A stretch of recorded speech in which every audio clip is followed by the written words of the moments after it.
Silakan duduk. Bapak Ibu, saudara-saudari yang terkasih dalam Kristus, masa Natal dimulai dari Advent dan berakhir pada hari pembaptisan Tuhan. Jadi rentangnya di situ ya. Maka kalau ada pertanyaan, nanti kalau sudah pembaptisan Tuhan bisa merayakan Natal boleh apa tidak? Nah, itu kan di luar masa Natal. Lalu kalau kandangnya atau buah Bethlehem ya apa tuh? Kandang Natalnya itu mau dibongkar kapan? Ya. Jelas ya, pada hari pembaptisan Tuhan itu adalah masa terakhir dari masa Natal. Gitu ya. Nah, kita mau merenungkan ada tokoh penting yang selalu muncul pada masa Natal di awal dan di akhir. Siapa itu? Yohanes Pembaptis. Pada masa Advent, Yohanes muncul, diwartakan, dialah yang berseru-seru di padang gurun, siapkanlah jalan bagi Tuhan, gitu ya. Ketika hari pembaptisan Tuhan, akhir dari masa Natal menurut kalender liturgi, Yohanes tampil lagi. Nah, ketika Yohanes tampil di situ, yang mengatakan bukan aku yang kalian nanti-nanti, bukan aku seorang Mesias, tetapi Dia yang akan datang membaptis kamu dengan air dan Roh Kudus.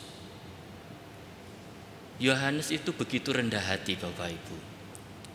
Biasanya kalau sudah dapat banyak pengikut gitu ya, lalu kan orang ngaku-ngaku, wah iya sayalah yang kalian tunggu Mesias. Enggak.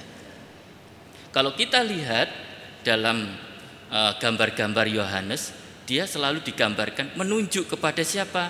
Kristus. Bukan menunjuk dirinya sendiri, tetapi tangannya selalu menunjuk pada Kristus. Atau kadang digambarkan anak domba, menunjuk pada anak domba. Ingat kalau kita baca kitab suci, dua murid Yohanes itu Andreas ya, dan temannya itu, Yohanes mengatakan, ini loh anak domba Allah. Menunjuk pada siapa? Yesus yang lewat. Maka mereka mengikuti Yesus.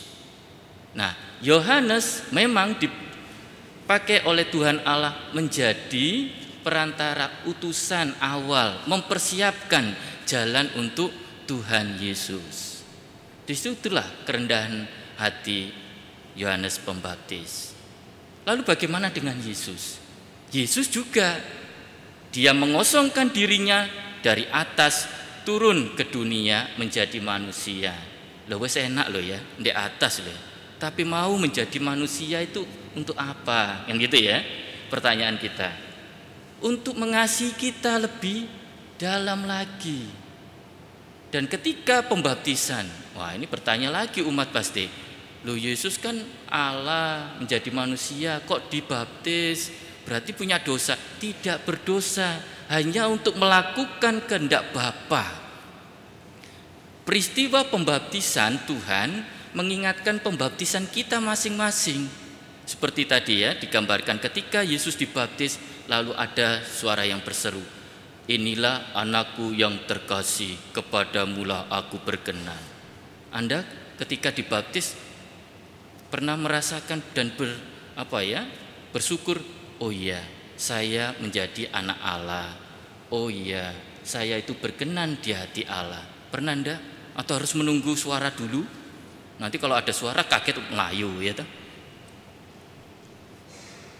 Di mana setiap orang dibaptis menjadi pengikut Kristus, kita ini dipilih untuk menjadi pengikut. Lalu diperkenankan oleh Tuhan Allah sendiri, dilayakan meskipun ya toh, orang Jawa mengatakan sinaoso kula ini niki kata dosa, tiang dosa, banyak dosanya, tetapi kok Tuhan Allah melayakan, memberi anugerah yang besar. Dan ketika kita dibaptis, meterai kekal diberikan kepada kita, gak bisa terhapus. Dan meterai itulah yang senantiasa kita hidupi. Jaminan keselamatan kerajaan Allah diberikan ketika kita setia menghidupinya. yang menghidupinya itu yang sucia Romo. Ya toh? Apalagi sudah ada nama santo santanya. Nanti dalam instansi-instansi sudah dimarginilkan. Wah, sudah ada minusnya, tidak bisa naik jabatan. Kita akhirnya bingung, lalu tidak setia, supaya apa? Supaya naik jabatan. Itu ada yang terjadi seperti itu dalam realitanya. Kita seakan-akan tidak bersyukur bahwa, loh, saya sungguh-sungguh mau mengikuti Kristus dengan dibaptis. Dan ketika dibaptis kita memperoleh sakramen-sakramen yang lain. Ibarat baptis adalah pintu. Nah, kan nggak mungkin Anda menerima sakramen Ekaristi sebelum dibaptis. Maka surat baptis itu kan begitu penting toh untuk untuk urusan internal gereja. Sedikit-sedikit ditanyai, surat baptis terbaru mana? Kan gitu ya. Ngurus perkawinan surat baptisnya mana? Kan gitu. Ya. Nanti minta keringanan sekolah surat baptisnya mana? Seperti itu. Nah, surat baptis itu begitu penting. Apa sih yang ada dalam surat baptis? Kalau kita baca dalam surat baptis itu memang tertera kata-kata ketika kita dibaptis. Aku membaptis engkau dalam nama Bapa, Putra dan Roh Kudus. Mengapa ini begitu penting bagi gereja Katolik? Karena disitulah keabsahan kita menjadi pengikut Kristus. Loh, apa bedanya dengan saudara kita Kristen pembaptisannya? Kan gitu ya, seringkali. Nah, kalau kita lihat untuk menentukan keabsahan baptisan bisa dilihat dari surat baptis itu. Jika surat baptisnya itu ditambahi, misalnya ya, aku membaptis engkau dalam nama Bapa, ya, Anak dan Roh Kudus dalam Yesus Kristus. Nah, seringkali kita para imam bertanya, loh kok ditambahi melalui Yesus Kristus atau dalam Yesus Kristus, kok ada tambahan lagi? Karena bagi saudara kita Kristen yang mengeluarkan surat itu, yang penting ada Yesus Kristusnya, tidak trinitaris nggak apa-apa, yang penting dalam nama Yesus. Nah, bagi kita nggak bisa, harus trinitaris, Bapa, Putra dan Roh Kudus. Kok bisa Romo? Karena Tuhan Yesus sendiri yang berkata, baptislah engkau dalam nama Bapa, Putra dan Roh Kudus. Kan nggak ada tambahan lain toh? Nah, disitulah. Dan ketika misalnya ada mungkin partisipan katekumen ya dari gereja lain yang sama baptisannya, apakah perlu dibaptis? Kan enggak toh? Diterima di dalam gereja Katolik. Mengapa? Karena kita juga mengakui baptisan mereka, asal tadi dibaptis dalam nama Bapa, Putra dan Roh Kudus. Seperti itu. Tapi kenapa kok harus ikut katekumen Romo? Kan gitu ya. Karena di dalam gereja Kristen tidak ada nama sakramen. Maka ketika orang entah dari gereja lain yang baptisannya diakui oleh gereja Katolik, ya harus ikut katekumen supaya tahu apa toh itu sakramen baptis. Kan gitu ya. Supaya apa? Supaya dia sungguh-sungguh mengenal gereja Katolik dengan sakramen-sakramennya. Lalu repotnya lagi pertanyaan umat itu, Romo kenapa kok 1 tahun gitu ya? Mbok yo 2 kali pertemuan selesai baptis gitu ya.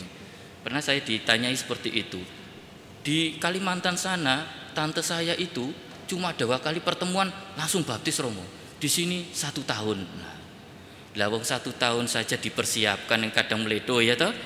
Apalagi yang cepat-cepat. Ini sudah menghayati apa tidak tentang sakramen baptis. Karena apa? Itu tadi meterai kekal dan tidak bisa diterima lagi. Baptis itu sekali diberikan sah, itu sekali saja.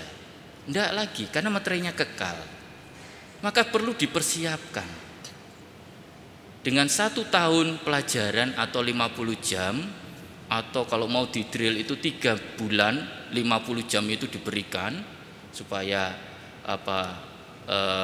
si katekumen itu mengerti tentang gereja Katolik sakramen baptis. Tapi kan kasihan. Nah, Bapak Ibu saudara-saudari yang terkasih dalam Kristus, penghayatan sakramen baptis memang harus kita perjuangkan dari hari ke hari. Ini menjadi identitas kita. Jangan malu menggunakan nama baptis. Lalu kalau kita lihat peristiwa baptis itu, selain dicurai air, Anda diberi kain putih atau sudah pakai pakaian putih. Artinya apa? Selalu menjunjung kesucian. Ya, kita setiap hari hidup kita ini menuju pada Kristus, maka secara tidak langsung kita refleksikan harusnya menuju pada kekudusan atau kesucian itu. Lalu kita diberi lilin. Untuk apa? Menjadi terang dalam masyarakat, dalam keluarga, dalam hidup kita sendiri.